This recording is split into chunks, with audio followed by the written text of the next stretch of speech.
రాష్ట్రంలో 3,500 కోట్లతో ఏఐ ఆధారిత గ్లోబల్ డేటా సెంటర్ ఏర్పాటు చేసేందుకు ప్రభుత్వంతో సింగపూర్కు చెందిన ఎస్టీటీ సంస్థ ఒప్పందం చేసుకుంది. STT global data centers India private limited Hyderabad ముచ్చెర్లలో అత్యాధునిక డేటా సెంటర్ క్యాంపస్ను స్థాపించనుంది. హైదరాబాద్ త్వరలో డేటా సెంటర్ల రాజధానిగా అవతరిస్తుందన్నారు ముఖ్యమంత్రి రేవంత్ రెడ్డి. రాష్ట్రంలో పెట్టుబడులకు నిర్ణయం తీసుకున్నందుకు ఎస్టీటీ గ్లోబల్ కంపెనీ ప్రతినిధులను అభినందించారు. హైదరాబాద్ను పెట్టుబడులకు స్వర్గధామంగా చేస్తామన్నారు ముఖ్యమంత్రి. డైనమిక్ రాష్ట్రంలో తమ ఉనికిని పెంచడానికి తెలంగాణ ప్రభుత్వంతో కలిసి పనిచేయడం సంతోషంగా ఉందని STT telemedia global data centers అధ్యక్షుడు chief executive officer Bruno Lopez అన్నారు. మౌలిక సదుపాయాలతో పాటు తెలంగాణ ప్రభుత్వం అనుసరిస్తున్న ప్రగతిశీల విధానాలు సాంకేతిక ఆవిష్కరణలకు ప్రోత్సాహంగా ఉన్నాయన్నారు. ప్రభుత్వం అందించే సహకారంతో అభివృద్ధితో పాటు ఉపాధి కల్పన, స్థిరమైన డిజిటల్ భవిష్యత్తు నిర్మించాలనే ఉమ్మడి లక్ష్యం నెరవేరుతుందని చెప్పారు. రాష్ట్ర ప్రభుత్వానికి విద్యుత్ శాఖ అత్యంత కీలకమన్నారు డిప్యూటీ సీఎం బట్టి విక్రమార్క. పీక్ డిమాండ్లో కూడా నిరంతరం కరెంటు సరఫరా చేస్తున్నామన్నారు. తాము అధికారంలోకి వచ్చాక ఇప్పటి వరకు 56,000 మందికి ఉద్యోగాలిచ్చామన్నారు. రైతుల 1 ఎకరం కూడా ఎండిపోకుండా కరెంటు ఇవ్వాలన్నారు మంత్రి తుమ్మల. రైతులను మభ్యపెట్టేందుకు కొంతమంది దీక్షలు చేస్తున్నారని విమర్శించారు. హైదరాబాద్ విద్యుత్ సంస్థలో ఉద్యోగం సాధించిన 112 మందికి నియామక పత్రాలు అందజేశారు మంత్రులు. రైతు భరోసా పథకం అమలుపై అధికారులతో సమావేశమయ్యారు మంత్రి సీతక్క. దేశంలో ఎక్కడా లేని విధంగా ఆత్మీయ భరోసా కింద ఉపాధి హామీ కూలీలకు 12,000 ఆర్థిక చేయూత అందిస్తామని తెలిపారు. ఈ పథకంలో చిన్న పొరపాటు కూడా జరగకుండా అధికారులు జాగ్రత్తలు తీసుకోవాలని సూచించారు. గ్రామ సభల్లోనే అర్హులను గుర్తించాలని చెప్పారు. గ్రామ సభ నిర్ణయమే ఫైనల్ అన్నారు మంత్రి సీతక్క. మంచిర్యాల జిల్లా చెన్నూరు మున్సిపాలిటీలో బీఆర్ఎస్ హయాంలో ₹1 అభివృద్ధి కూడా జరగలేదన్నారు ఎమ్మెల్యే వివేక్ వెంకటస్వామి. తాను ఎమ్మెల్యే అయిన తర్వాత మున్సిపాలిటీ అభివృద్ధికి నిధులు మంజూరు చేయించానని చెప్పారు. మరిన్ని నిధులు మంజూరు చేసి చెన్నూరు రూపురేఖలు మారుస్తామని తెలిపారు. చెన్నూరు మున్సిపల్ కార్యాలయంలో అభివృద్ధి పనులపై అధికారులు, సిబ్బందితో రివ్యూ నిర్వహించారు ఎమ్మెల్యే వివేక్ వెంకటస్వామి. వచ్చే స్థానిక సంస్థల ఎన్నికల్లో ఒంటరిగానే పోటీ చేస్తామన్నారు బీజేపీ స్టేట్ చీఫ్ కేంద్ర మంత్రి కిషన్ రెడ్డి. రాష్ట్ర ఆదాయాన్ని దృష్టిలో పెట్టుకుని స్కీమ్లు ఉండాలని చెప్పారు. బీఆర్ఎస్ తర్వాతి ప్రెసిడెంట్ ఎవరో అందరికీ తెలుసు, కానీ బీజేపీలో తర్వాతి అధ్యక్షుడు ఎవరో గులాబీ నేతలు చెప్పగలరా అని ప్రశ్నించారు. బీఆర్ఎస్లో డైనింగ్ టేబుల్ మీద నిర్ణయాలు జరిగినట్లుగా బీజేపీలో జరగవన్నారు.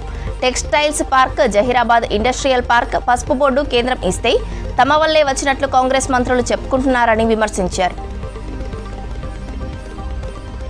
ఫార్ములా ఈ రేసు వ్యవహారంలో ఏసీబీ విచారణ ముమ్మరంగా కొనసాగుతోంది.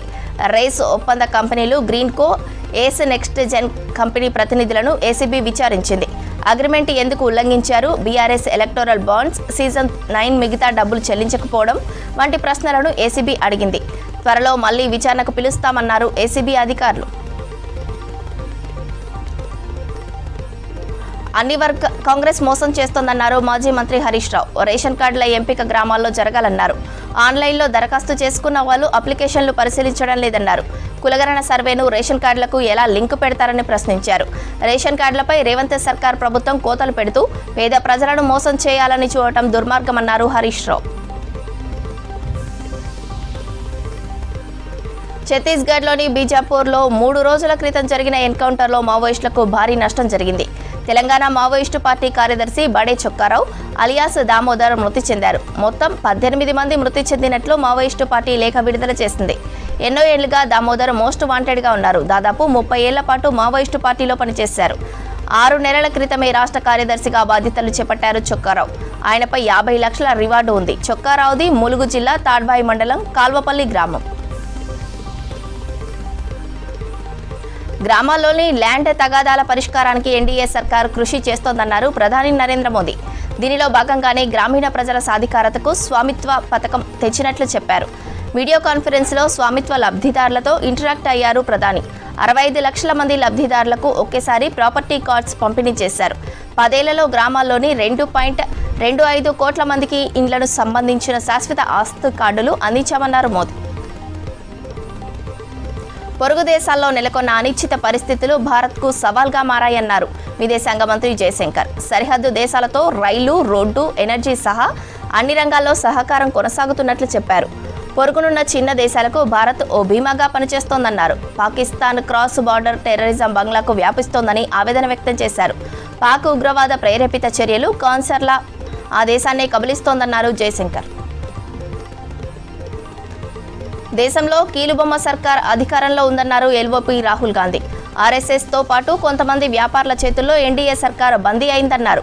స్వాతంత్ర్యం ఉద్యమాన్ని అవమానించిన ఆర్ఎస్ఎస్ చీఫ్ మోహన్ భగవత్పై చర్యలేవని ప్రశ్నించారు. బీహార్ రాజధాని పట్నాలో సంవిధాన్ సురక్ష సమ్మేళనంలో పాల్గొన్నారు.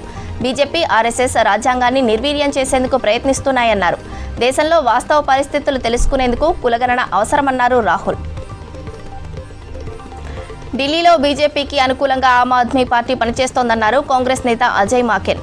2014-2024 ఎన్నికల్లో ఆప్తో పొత్తు పెట్టుకోవడంతో కాంగ్రెస్కు తీవ్ర నష్టం జరిగిందన్నారు. హర్యానా ఎన్నికల్లో ఆప్తో కలిసి పోటీ చేయాలనుకున్నామని, కానీ కేజ్రీవాల్ జైలు నుంచి రాగానే ఒంటరిగా పోటీ చేస్తున్నట్లు ప్రకటించారన్నారు అజయ్ మాకెన్. ఛాంపియన్స్ ట్రోఫీకి భారత జట్టును ప్రకటించింది బీసీసీఐ. 15 మందితో జట్టును ప్రకటించింది. చాలా కాలం తర్వాత స్టార్ పేసర్ మహమ్మద్ షమి జట్టులోకి ఎంట్రీ ఇచ్చాడు. కెప్టెన్గా రోహిత్ శర్మ, వైస్ కెప్టెన్గా శుభ్మన్ గిల్ను నియమించింది. జట్టులో విరాట్ కోహ్లీ, కేఎల్ రాహుల్, శ్రేయస్ అయ్యర్, అక్షర్ పటేల్, హార్దిక్ పాండ్యా, వాషింగ్టన్ సుందర్, జస్ప్రీత్ బుమ్రా, కుల్దీప్ యాదవ్, మహమ్మద్ షమి, హర్షదీప్ సింగ్, జైస్వాల్, రిషబ్ పంత్, రవీంద్ర జడేజాలకు చోటు దక్కింది.